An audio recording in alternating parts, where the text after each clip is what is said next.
everybody, it's me Dina, and today I am back with a educational ASMR video. This is going to be a part of a new series that I am making called, I don't have a name for it, but it's going to be about multi-level marketing companies.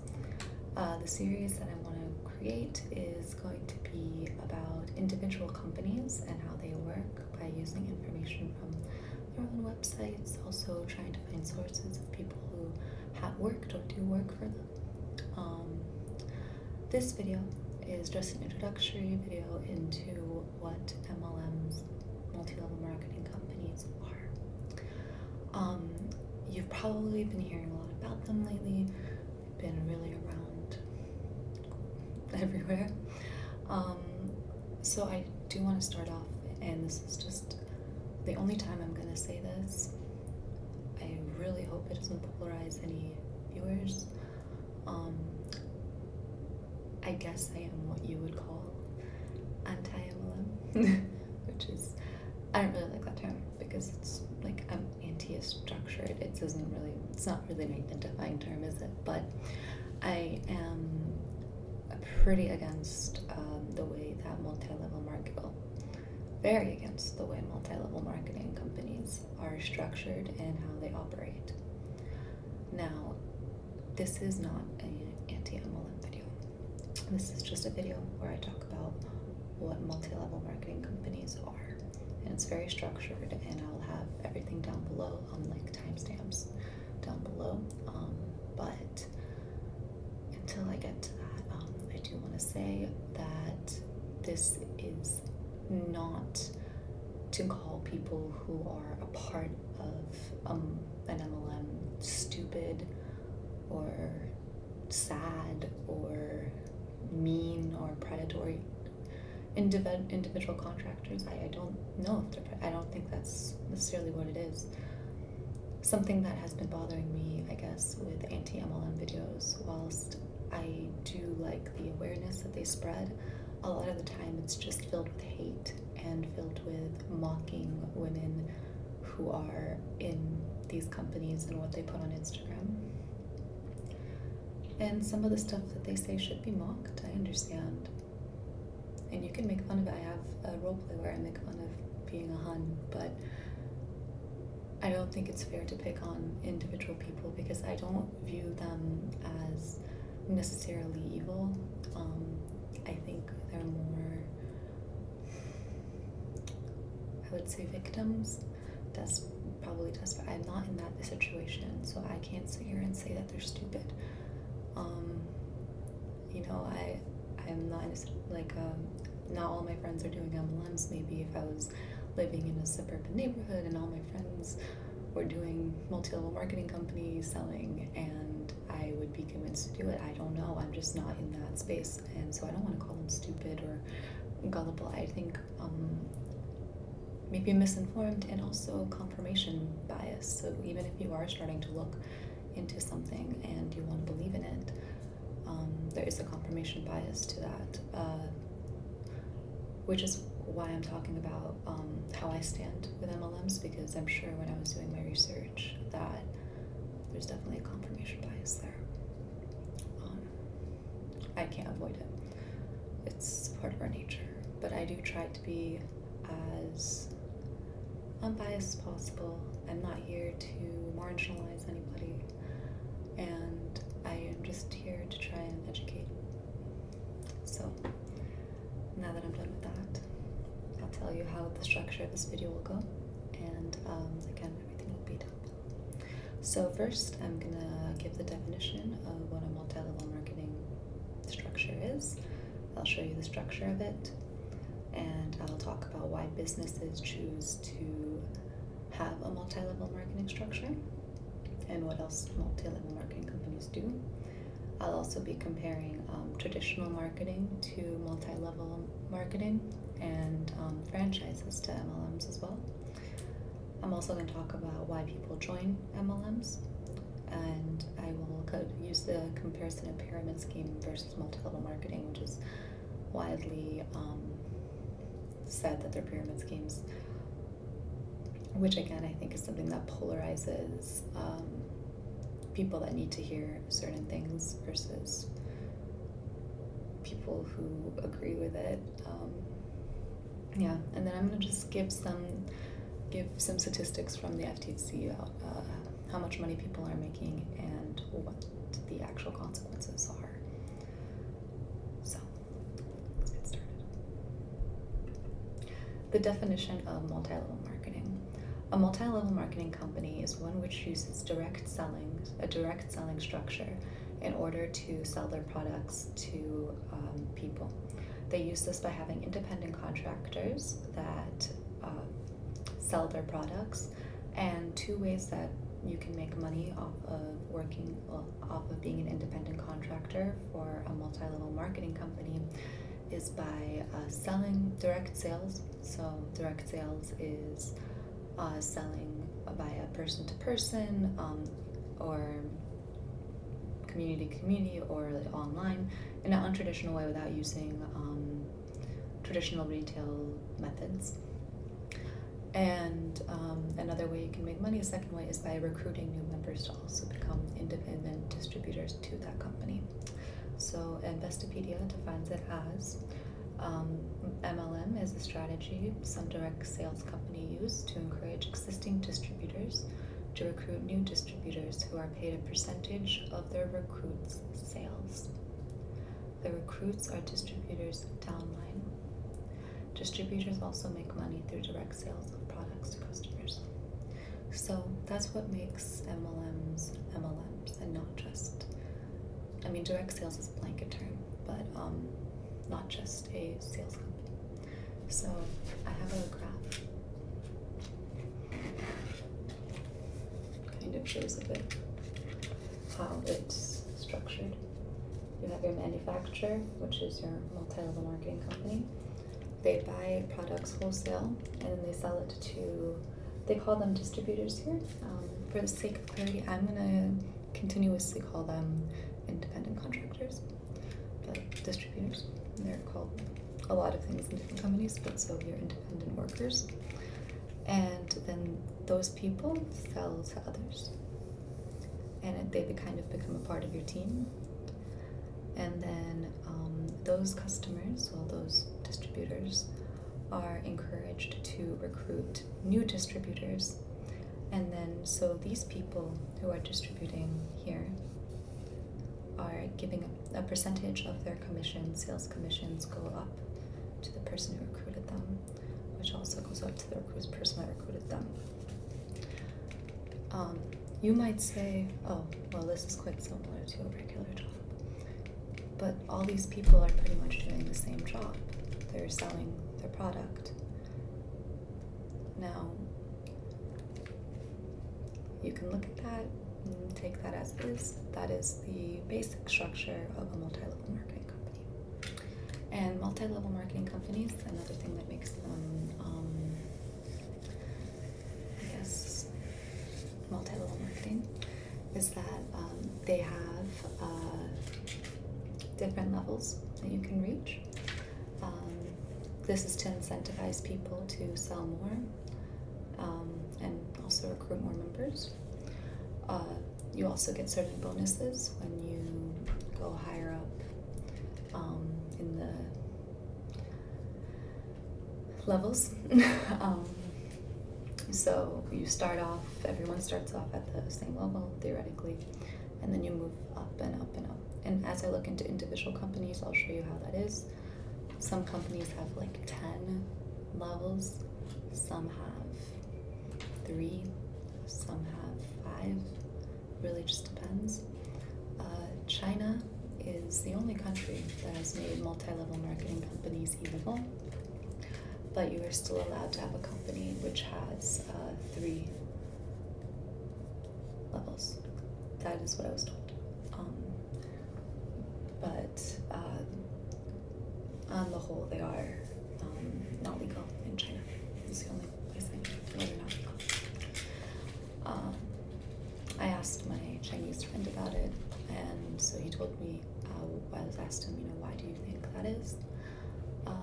And he said he thinks it's because most of these companies are Americans,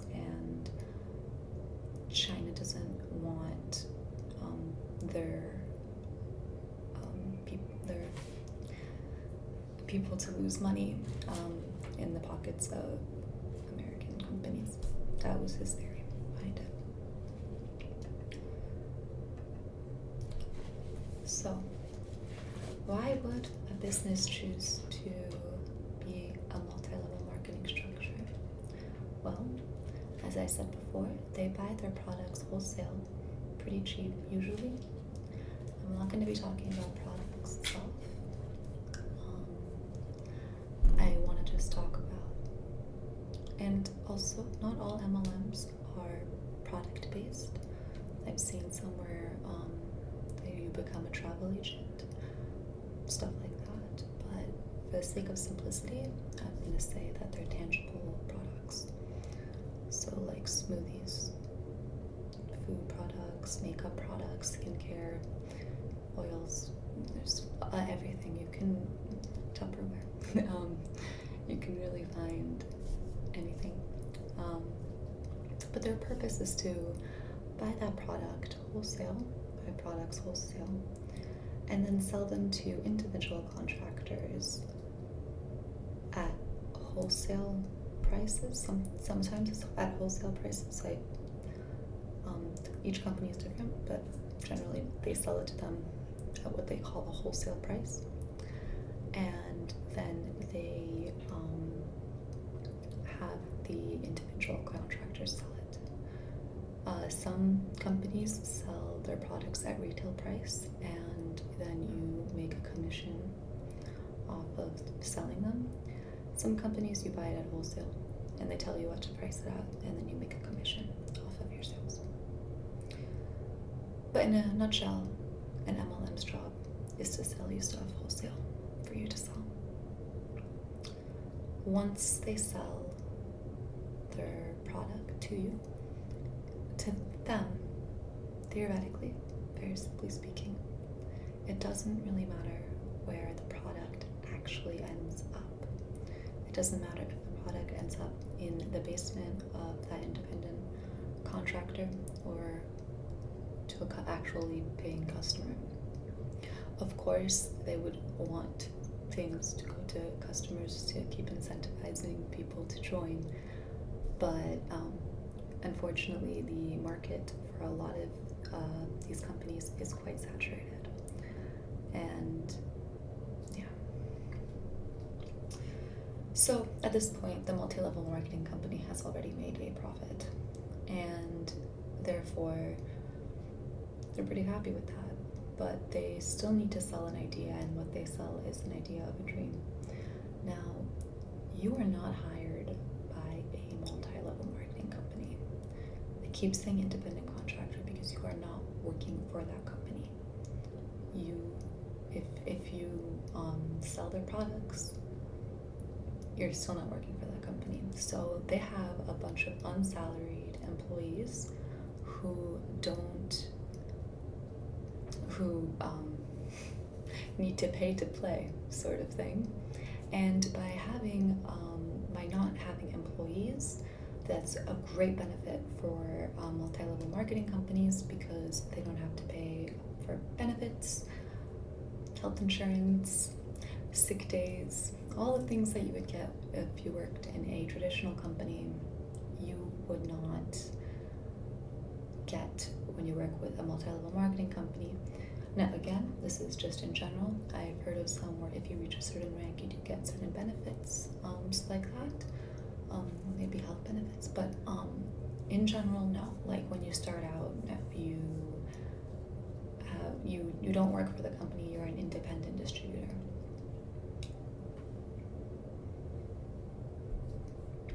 So another thing is that distributors will lose their status if they don't sell enough product in time, so within a month, and that would make them inactive. If you're inactive for a certain amount of time, you are kicked out of the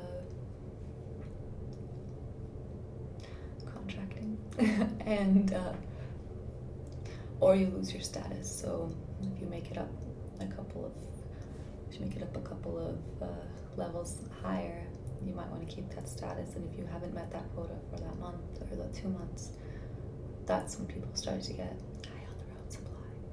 They start buying products themselves. So even though some claim you don't need inventory, that's usually what the truth is to what happens.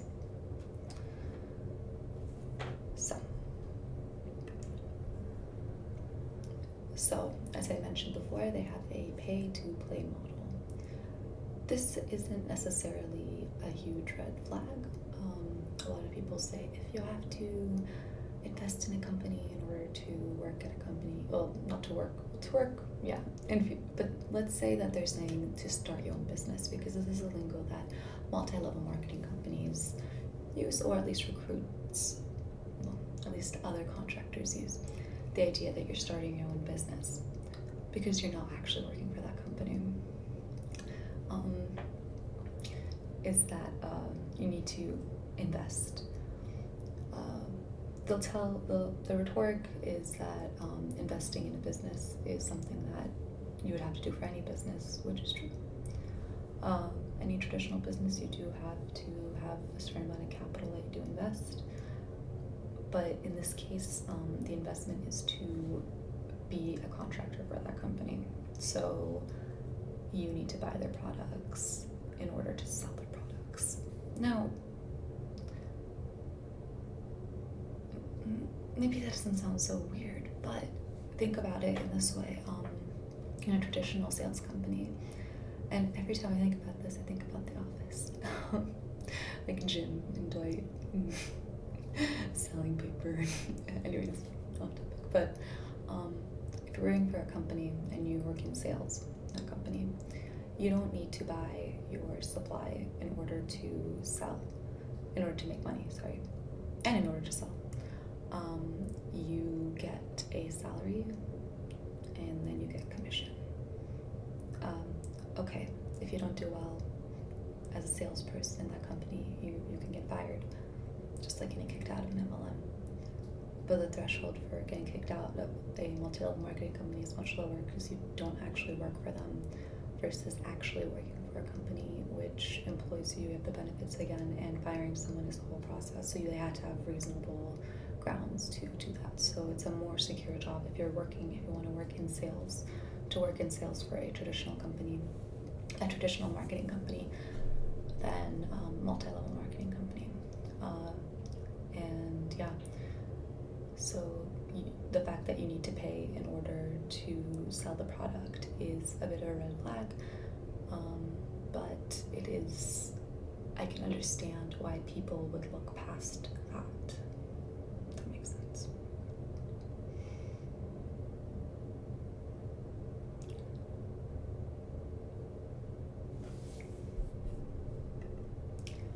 What else do multi-level marketing companies do? Well, I've explained it in a very structural way, but I think one thing that they do is sell a dream, sell an idea. Each one is different, but the main idea is independence, time. The companies themselves don't say you're your own boss necessarily. That's something that other contractors would say to people they're trying to recruit. Working from home, sales, if you're good at it, yeah. So that's sort of the thing that they're selling. They also have conferences and parties, which you usually have to pay to go to, from my understanding. Again, you're not working for the company, so when you have a conference, they don't need to pay for you to go there. Whereas in a traditional company, if you have to go to a conference, there's no way you're paying with your own money. But they have that. There's also, so they have, again, this idea of a dream, and recruiters, the idea of recruitment is sort of a incentivizer for people to sell more and people to bring more people into the company.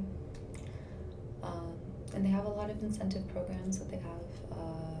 Certain ones include holidays, cars, each one's different, even cash bonuses, but again, each one's different, and it's very interesting once you look into each individual company, which I will be doing with not every single multi-level marketing company, but a few, to show how they, like what sort of incentives they have.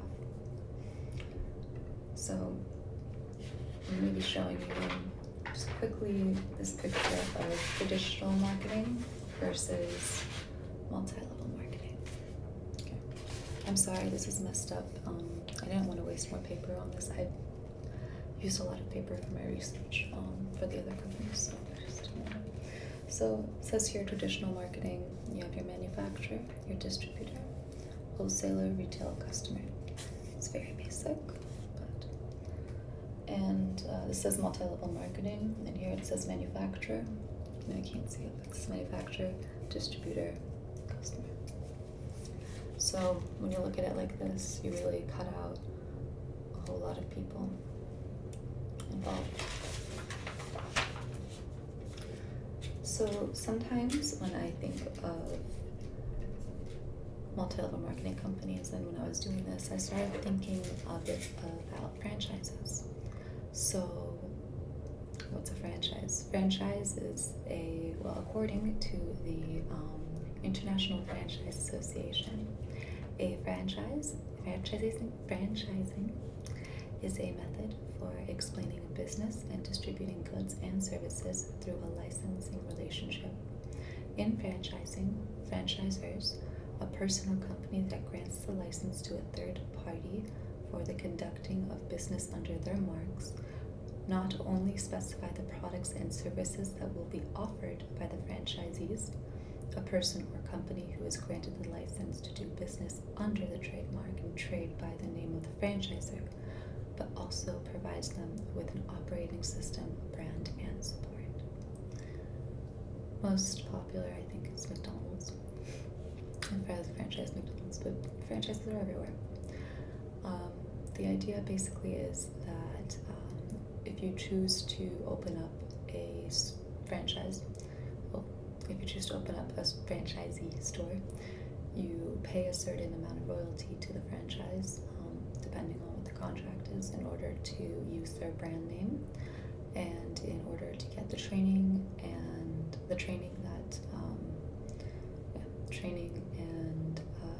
brand and support that you need to run that business. Franchises do not work on hiring people to sell their products. Like if you work in a franchise, like franchises themselves, like actual storefronts, let's say someone works at McDonald's, there is a hierarchy. You have to hire actual employees, benefits, salaries, payroll, etc. From an entrepreneurial standpoint, opening a franchise is, yes, very expensive compared to an MLM. But again, MLM is not an entrepreneurial opportunity. So in an MLM, and you do all the work kind of yourself, you do have training from the seminars, and they have from your upline, they're supposed to train you, but it's not guaranteed that you're going to get the same amount of training. It's not regulated the same way working for a franchise is. So you aren't independent while working for a franchisee, but it's definitely it's just a different sort of structure. But I can see why someone could point to the similarities. So why would someone join a multi-level marketing company? Why would someone become an independent contractor for a multi-level marketing company? So as I said before, from an entrepreneurial standpoint, if one wanted to start their own business and heard this lingo that, oh, you're starting your own business, it seems like a quick way to do that. And as I was looking through different multi-level marketing companies, again, I'm not going to name them right now, they do make it, they don't say that it's you starting your own business, but they do make it kind of seem like you are starting your own sales force, you could say. And they say that to everybody. So it doesn't really work out. Okay. But again, being an individual contractor, not starting a business. They state that something that multi-level marketing companies state is that the product has already been made and all you need to do is sell it instead of starting from scratch, which is true. You don't need to come up with anything. You don't need to make a new product. All you gotta do is sell certain products and recruit people to sell those products. Although, again, you don't have to recruit people to make money theoretically. I'll get into that later. Theoretically, you don't have to, but that's one way of you making money. So you won't need to find a wholesaler or a manufacturer. You don't need to do all that. All you do is invest a couple $100s into getting some products and then selling those. So from that aspect, it seems quite easy. Another reason is because, again, multi-level marketing companies sell a dream. So maybe a lot of them do target families, mothers, or military wives. Women are the biggest target from what I understand, but it's different with each company. Some target minorities, some target people my age. It really depends, and that's also something I'm going to be looking at in the individual companies, like which ones they target, like who they are targeting, what I understand from who they're targeting, and that communal aspect to it as well. If your friend down the street is selling a certain product and they're like, oh, you should sell it too, I'm making money, because you're kind of told to advertise it that way. Something good, you will advertise. That is advertising. Is advertising lying?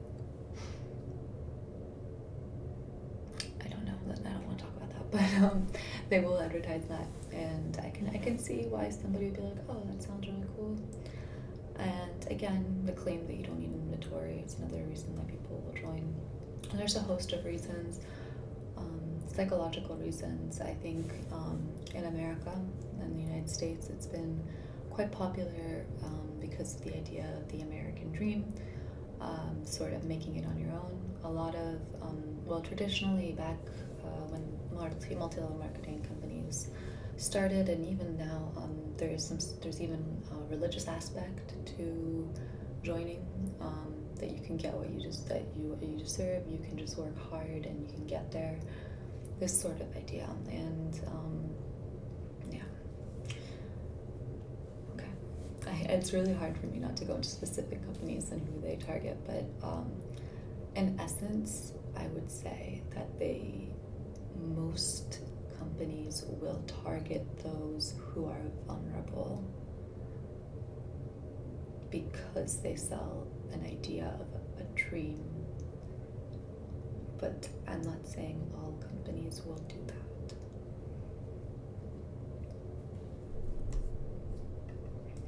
So, the famous question, pyramid scheme versus MLM.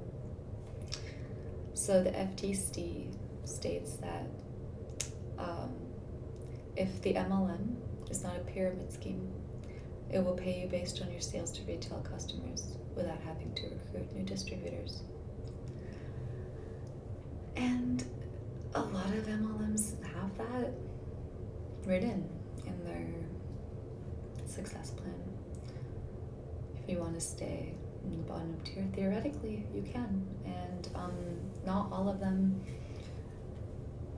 I didn't find any where you had to recruit somebody to stay even in the bottom, but that you did have to make sales and that your personal sales do matter. When I look into individual companies, I'll show you how each one bypasses sort of this little trick.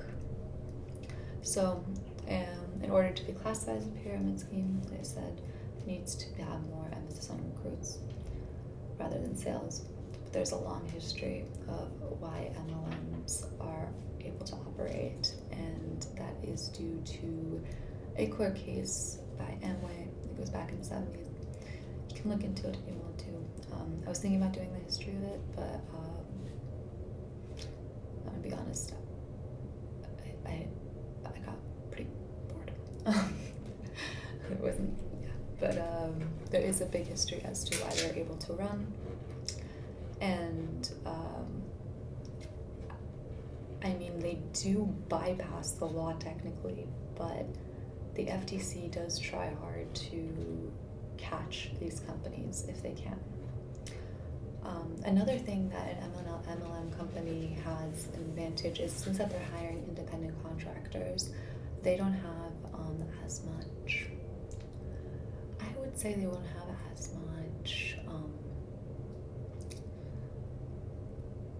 what's the word, like, responsibility as to what their contractors say. So if a distributor says that, oh, this product will make you lose 20 kilos in 2 days or whatever, obviously that is a false claim, but the company themselves can be like, oh, we don't allow that, that person's kicked off, like we don't tolerate that, wink wink kind of thing. That's usually how it goes. Sorry, I said I wasn't going to be biased, but that is really, like, they do have rules of stuff you're not allowed to say, but most of the time it does go unpunished. So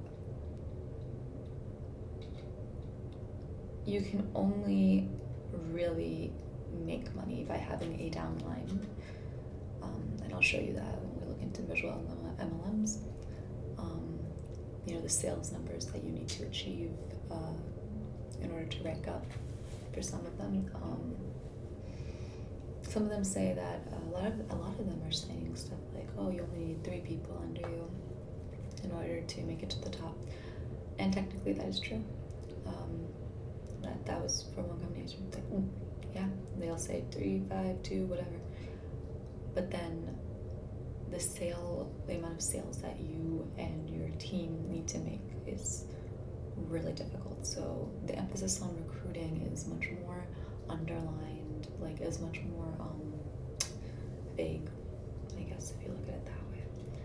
And I didn't really want to talk about the actual recruiters and what they say. I'm just talking about what the companies say and what the reality is. And finally, the consequences. I'm not going to say much because I haven't talked about any companies here, and I don't have income disclosure statements from any companies for this video. But there was a study by John M. Taylor for the FTC. He studied over 350 multi-level marketing companies. A lot of multi-level marketing companies are quite secretive. So he says, with every multi-level marketing company where such data was available, and after debunking the deceptions in the reporting, the loss rate was at least 99% using liberal assumptions. The average loss rate for the 30 MLMs reported here, and I'll link it down below, the 30 that he reports are pretty big companies, was 99.6%. Average loss rate at 99.6%. I believe it is safe to assume that MLMs for which promoters do not provide such data are not likely to be more profitable, because if they were, they would have provided data for competitive advantage. So it's likely that the other of the 350 MLMs that have also been found to be recruitment driven and top weighted would have similar loss rates. When you look at income disclosure statements, most of them pretty much in line with this percentage. And why that is, it's probably because the rules of supply and demand just does not apply to, it's ignored when recruiting people. Basically, the structure is stacked against individual contractors, which is why I don't believe in them. Even though a business might be a publicly shared business, a legitimate business, a part of the Direct Selling Association, and legally operating, doesn't mean that it's ethical and that it's ethically operating. Just because something is legal doesn't mean that it's okay. The amount of people that lose money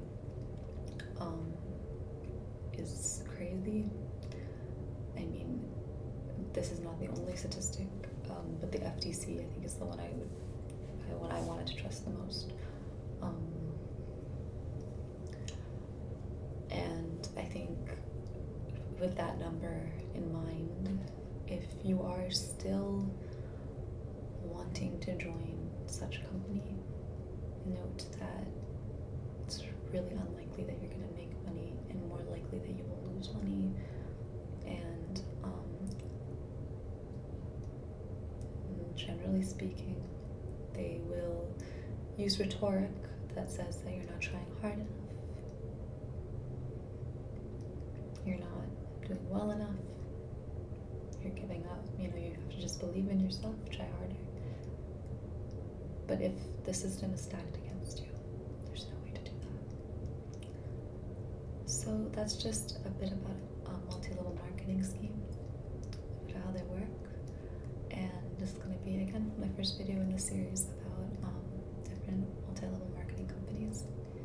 I hope you enjoyed this video, and I hope we could also start a discussion if you want, or unless you're asleep.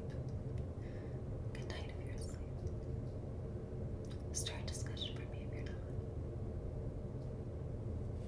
Also, I have a great opportunity if you subscribe to this video and get only 5 other people to subscribe to this video, to this